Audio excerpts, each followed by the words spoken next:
E aí galera, eu sou Breno Guilherme e a proposta desse canal é a gente falar sobre como estruturar uma fábrica de vasos, de como produzir vasos e coisas relacionadas a esse universo. Nesse vídeo a gente vai falar sobre todos os materiais que vão ser necessários para começar a produção dos seus primeiros vasos. Então a gente vai falar desde da areia, do cimento, até o acabamento, a pintura e as ferramentas que vão ser utilizadas nesse processo. Mas antes da gente falar unicamente desses materiais, eu gostaria de dar uma analisada no vaso com vocês para a gente já criar uma noção dos materiais que compõem um vaso. E aí a gente ter de uma forma mais intuitiva essa ideia do que vai ser necessário. Vamos dar uma olhada no vaso aqui. Os materiais que compõem esse vaso, pela textura a gente já entende que é de concreto. A proposta dessa fábrica de vasos nossa é de concreto. Então a gente entende que tem areia, cimento aqui, água também. Quando a gente olha para a parte interna, vê um material mais escuro, que é o impermeabilizante, que é um tipo de tintura asfáltica. Aqui fora a gente vê que tem o quê? Tem um acabamento, tem um revestimento que foi dado por uma pintura. Então a gente entende que tem areia, cimento, uma tinta impermeabilizante e uma pintura. E fora isso, várias ferramentas que tornaram possível esse vaso ser feito por nossas mãos. Mas agora bora dar uma observada sobre item a item que foi composto, tanto os materiais quanto as ferramentas necessárias para a produção desse vaso. Lembrando que todos os materiais que a gente vai falar aqui, eu vou deixar na descrição, tudo escritozinho, a lista inteira, completa para vocês. Então dá uma olhada na descrição também que vocês vão encontrar. Lembrando que agora eu vou falar alguns pulos do gato, alguns detalhezinhos sobre cada material. Primeiro, o cimento. O mais conhecido é o CP2. Esse é o cimento que é utilizado geralmente em construção. Porém que para vaso, o melhor cimento que eu já testei foi o CP5, que é esse que está aqui atrás, esse vermelhinho. Ó galera, CP5. Ele tem a numeração em algarismo romano, que é um Vzinho. E esse CP5 é um cimento que tem uma qualidade melhor, porque ele tem alguns aditivos, ele tem uma liga melhor, é melhor de se trabalhar. Mas se você morar num lugar que não tem facilidade de encontrar o CP5 e só tiver o CP2, é possível utilizar o CP2, porém fazendo uso do plastificante. Que material é esse, o plastificante? É um tipo de aditivo que vai melhorar a qualidade do cimento. Então é um liquidozinho que melhora o tipo do cimento, a massa fica melhor. E já que falamos do aditivo, se você utilizar o aditivo no CP5, aí você encontra o estado da arte da massa. Você encontra uma massa próxima à perfeição, muito boa de manusear. Mas se você só tiver o CP2 é possível com aditivo, se tiver só o CP5 é possível, e o CP5 com aditivo é só felicidade. Então, ó pessoal, CP2 é o cimento mais tradicional. E esse é o CP5, essa é a minha sugestão, é um cimento com uma ótima qualidade, tem uma boa liga, a massa fica num ponto ótimo, tem uma dureza superior no vaso, então eu sugiro esse. Mas se você só tiver o CP2 também, não tem problema nenhum, você pode melhorar esse CP2 fazendo uso de o quê? De um aditivo. Esse é o aditivo que eu falei para vocês, plastificante. Agora vamos falar da areia. A areia é interessante que seja areia fina.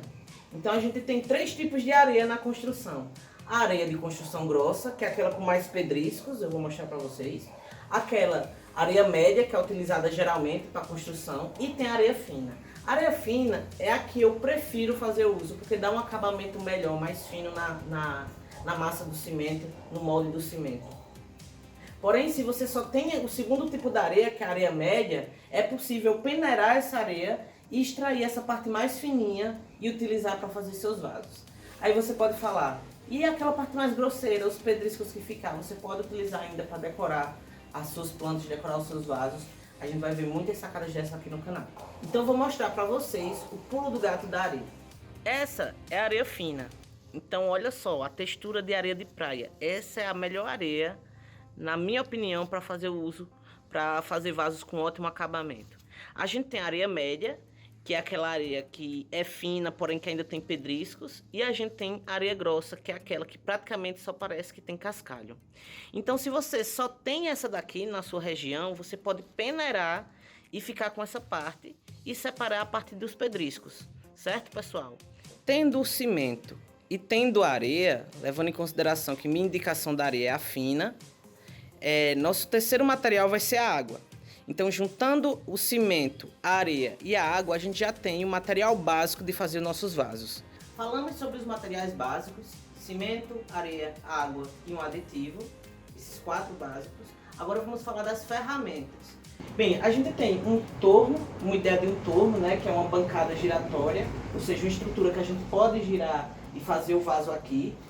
Se vocês observarem, esse meu é composto de um aro de bicicleta, uma base de ferro e esse aro parafusado nessa haste de ferro e 2 madeiras. Um outro material que a gente tem é a cerâmica. Essa cerâmica a gente vai colocar por cima desse torno para trabalhar o vaso aqui em cima. Outro material, a peneira, para fazer aquela peneirada na areia que a gente vai receber, né? Areia fina, a gente ainda passa na peneira, uma peneira bem fininha. Colher de pedreiro, eu indico a número 6, que é essa pequenininha. Mas se vocês observarem, ó, eu fiz esse corte específico aqui, ó, para a colher ter esse formato. Então eu gosto de, ao adquirir uma colher número 6, que é um tipo pequeno de colher de pedreiro, eu gosto de dar essa diminuída para ter mais flexibilidade no uso. Depois da colher de pedreiro, eu indico vocês pegarem uma colher e achatar elas com um martelo. Vai ajudar bastante para um acabamento, tapar um buraco ou outro do seu vaso. Uma espátula para quando cair um excedente de massa na sua cerâmica, você poder raspar esse excedente e voltar para o cimento. Uma escovinha para você limpar seu ambiente de trabalho, né? Limpar o vaso também, que vai ser necessário. Pincéis. Esses pincéis vão servir para você passar tanto o impermeabilizante por dentro do vaso como a tintura, não deixando escapar o impermeabilizante, que é essa tintura asfáltica, que é o impermeabilizante que eu mais gosto, aquele escurinho. A tinta, que pode ser acrílica, pode ser uma tinta fosca, pode ser um esmalte sintético. E também o verniz, se for do seu interesse, que seu vaso tem esse detalhe brilhoso. Esses são os materiais básicos. Lembrando que ainda vai ser necessário você utilizar um desmoldante para que você consiga retirar o seu vaso da cerâmica e os recipientes de contraforma. Então esses recipientes de contraforma vão ajudar você a dar um formato interno para o seu vaso. E o principal de todos, pessoal, que é o gabarito. Bem, o gabarito é esse material que vai ser responsável pela forma do vaso. É esse material que vai moldar o seu vaso. Se vocês observarem, esse detalhe aqui, ó, ele vai imprimir o formato no vaso. Olha só. Então, o gabarito vai ser muito importante. Foi uma das minhas maiores dificuldades adquirir um gabarito. Eu tive que estudar, testar bastante até conseguir produzir meus próprios gabaritos. E para cada modelo de vaso, há um gabarito diferente. Eu vou mostrar para vocês alguns detalhes. Então, pessoal, note que a gente tem vários formatos de vasos diferentes. E para cada formato desse, um gabarito diferente. Sendo que apenas um gabarito é capaz de a gente fazer mais de um modelo de vaso. E aí eu vou mostrar no próximo vídeo para vocês sobre como fazer o vaso utilizando essa técnica do gabarito. Então, um gabarito só dá para fazer vários modelos diferentes de vaso, mas para modelos mais diversos você vai precisar de gabaritos diferentes. E é possível ter uma infinidade de modelos de gabaritos e uma infinidade de modelos de vasos. Então, pessoal, quando eu comecei, minha maior dificuldade foi conseguir os gabaritos.